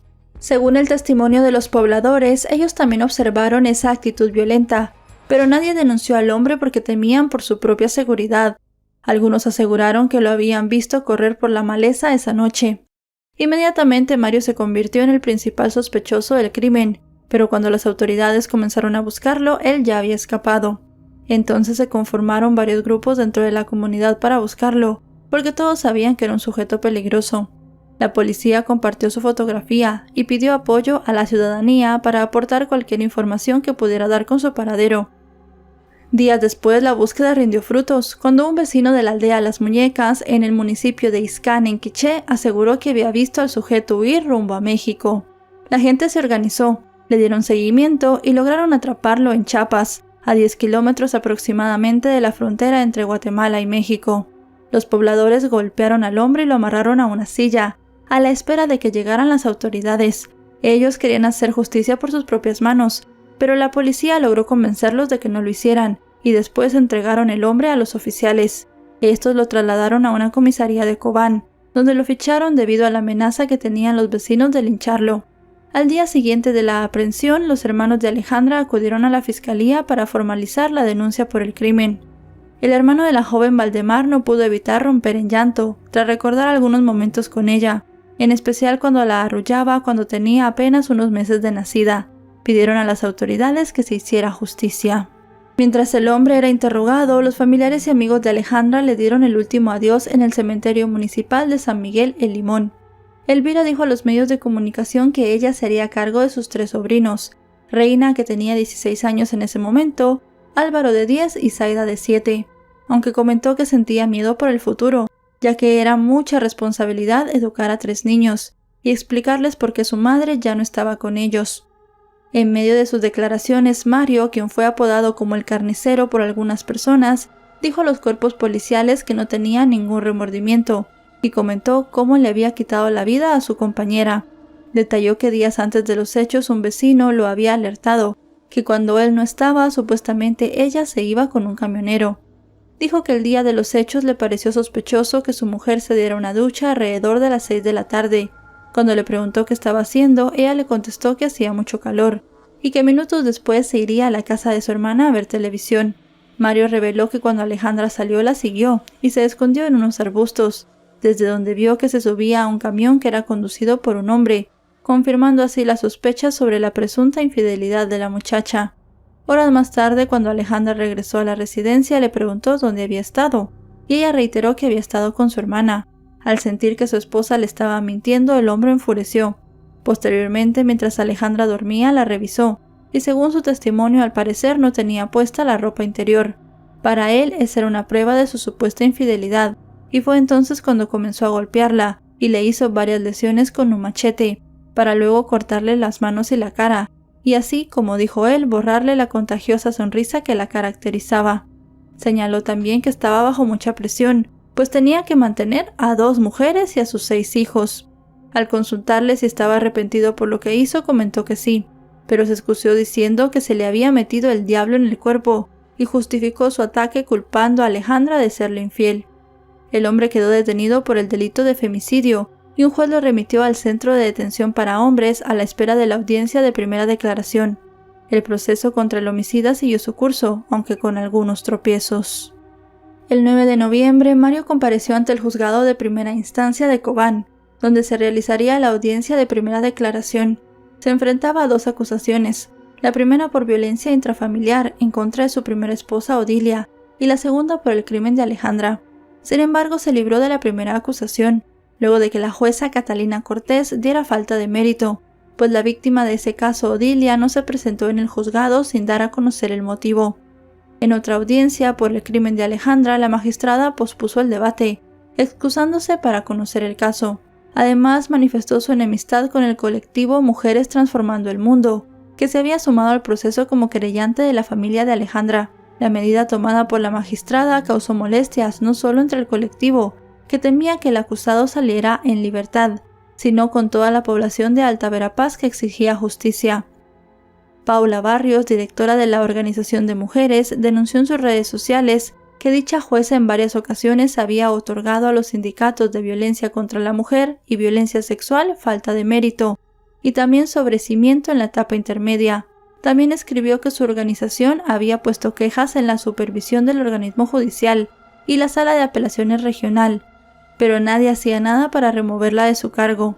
Informó que el procedimiento que correspondía en ese momento era que la sala de apelaciones de Cobán conociera dicha resolución y determinara si la jueza tenía fundamento para excusarse, si se asignaría a otro juez o le ordenarían a ella que siguiera con el caso.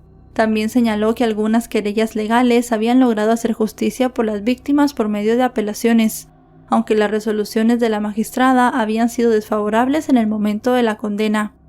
Luego de varias semanas, la Sala Sexta de Apelaciones se pronunció y resolvió dejar en firme la resolución en donde se habían desvanecido los causales de excusa de la jueza, los cuales había presentado a tiempo. Finalmente, el 28 de noviembre dio inicio a la audiencia de primera declaración de Mario. El hombre durante su intervención en ningún momento negó haberle quitado la vida a Alejandra. Él dijo que en efecto él le había quitado la vida a la chica, pero se excusó diciendo que los celos le habían nublado la mente. Estas declaraciones fueron utilizadas por sus abogados defensores para solicitar al tribunal que se dictara auto de procesamiento por el delito de homicidio por estado de emoción violenta, que conlleva en Guatemala una pena de entre 5 y 7 años de prisión. Sin embargo, luego de que el Ministerio Público presentara los medios de prueba, la jueza dictó auto de procesamiento por el delito de femicidio y dio 3 meses de plazo para concluir la investigación. Ordenó que el hombre fuera recluido en el centro carcelario para hombres de la cabecera departamental de Cobán sin derecho a fianza hasta que fuera enjuiciado. Al respecto, el abogado querellante Esteban Celada anunció que además del cargo buscarían la imputación por tratos crueles, ya que la víctima había agonizado por más de 30 minutos. Planteó que durante el plazo que dio el tribunal realizarían una investigación más profunda, con el fin de que Mario recibiera una condena de acuerdo a la proporción de los hechos, y que los tratos crueles en contra de Alejandra no quedaran en el olvido. En cuanto al otro proceso, el de Odilia, el Ministerio Público presentó una apelación, que para ese momento aún estaba en trámite. Se supo que se había establecido un tercer proceso en contra de Mario, el cual se encontraba en fase de debate, pero las personas implicadas en el caso de Alejandra aún no habían logrado establecer quién era la víctima. No obstante, los abogados del colectivo feminista le daban seguimiento para incluirse también como querellantes. El 30 de enero de 2019, cuando apenas habían transcurrido 10 meses de los hechos, los usuarios de las redes sociales estallaron, cuando Mario hizo viral un video desde la cárcel en Cobán, donde se le veía festejando su cumpleaños número 44 como si nada hubiera ocurrido. En las imágenes se escucha decir a uno de sus compañeros de celda que era la celebración del cumpleaños del carnicero de Chisec. Tras el revuelo que causaron las imágenes, la unidad de inteligencia del sistema penitenciario inició una investigación para determinar dónde había obtenido el recluso un teléfono con el que se hizo la grabación, ya que según el artículo 33 del régimen penitenciario en Guatemala, está prohibido el uso de celulares dentro de los centros preventivos. Al respecto, el vocero de la organización, Rudy Esquivel, informó que estaban investigando los perfiles en los cuales se publicaron los videos para determinar si se habían hecho desde la custodia penitenciaria, esto para generar las acciones necesarias. Destacó que a cualquier persona a la que se le detectara un aparato móvil o accesorio dentro del centro penal, se le procesaría penalmente. Esto aplicaba para los reos y también para los trabajadores y visitantes. En tal sentido, Freddy Gálvez, presidente del Comité Ejecutivo de Justicia de Alta Verapaz, admitió que había debilidades en el centro de reclusión, con relación a la aplicación de protocolos, infraestructura, relevos de directores y otras muchas cosas más, por lo que era necesaria una reingeniería en esa instancia del Ministerio de Gobernación. Pese a que las autoridades anunciaron que iniciarían una averiguación al respecto, no se encontraron reseñas sobre cuáles fueron los resultados de la investigación. En febrero de ese mismo año surgieron otros retrasos para llevar a cabo la audiencia previa del juicio, debido a nuevas excusas de la jueza en contra de la organización Mujeres Transformando el Mundo. En ese sentido, la coordinadora de la organización lamentó que la máxima autoridad del Poder Judicial se excusara nuevamente y advirtió que eso afectaría el proceso, porque se podrían extender las fechas programadas para el acto conclusivo del Ministerio Público, las cuales estaban puestas para el 28 de ese mes, así como el inicio de la etapa intermedia que estaba propuesta para el 19 de marzo, ya que debían esperar la resolución de la Sala Sexta de Apelaciones, la cual ya había resuelto en una ocasión anterior que no había fundamento ni motivo para que la jueza se excusara. También se pidió que la Cámara Penal pusiera atención ante el actuar de la jueza para ese y todos los demás casos que había tenido dicho juzgado desde el 2012. Por su parte, Reynor Mas, abogado defensor de Mario, dijo que la excusa presentada por ella era parte de la dinámica del proceso penal y que los funcionarios estaban sometidos al escrutinio o ciertos argumentos que pudiera tener la población en contra de ellos, pero establecía que los jueces debían tener un trato especial con respecto a sus resoluciones. Advirtió que si alguien no estaba de acuerdo, debía utilizar el remedio procesal que establecía la ley y no emitir comentarios fuera de lugar, porque hacían dudar de la imparcialidad y de la honorabilidad de dicha jueza. Aseguró que la decisión no afectaría la temporalidad del caso, ya que el Ministerio Público continuaba con sus diligencias, pues se habían dado 2 audiencias para nombramientos de peritos y constitución de querellantes. Durante una de las audiencias realizadas en marzo se conoció el reporte oficial del Instituto Nacional de Ciencias Forenses, en el que se confirmó que la víctima había mantenido relaciones antes de fallecer. Con este resultado, la defensa del acusado buscó la libertad para su cliente, alegando que su acción había sido producto de los celos provocados por su pareja. Tras varias querellas legales que retrasaron el proceso, luego de casi 4 años del crimen de Alejandra, finalmente el 8 de marzo de 2022 se dictó la apertura al juicio de Mario Tutical, de 47 años en ese momento. 2 días después, la Fiscalía realizó el desahogo de pruebas, en las cuales sustentó su acusación en contra del imputado, y relató que durante la investigación se estableció que el día que ocurrieron los hechos, el victimario ingresó a la vivienda y amenazó a su pareja con un machete, luego la atacó, le cortó las manos y le provocó heridas en diferentes partes de su cuerpo, las que al final le causaron la muerte. El crimen de Alejandra marcó a Guatemala no solo por su crueldad, sino también por la escena que descubrieron los testigos y el hecho de que en lugar de ayudar a Alejandra, la grabaran en sus últimos momentos de vida. Según los últimos registros encontrados, Mario se enfrenta a una pena de entre 25 a 50 años de cárcel. Sin embargo, para cuando esta investigación concluyó, no conseguimos información sobre la condena, lo que ha causado dudas entre muchos usuarios de las redes sociales, que se preguntan si en este caso al final se hizo justicia.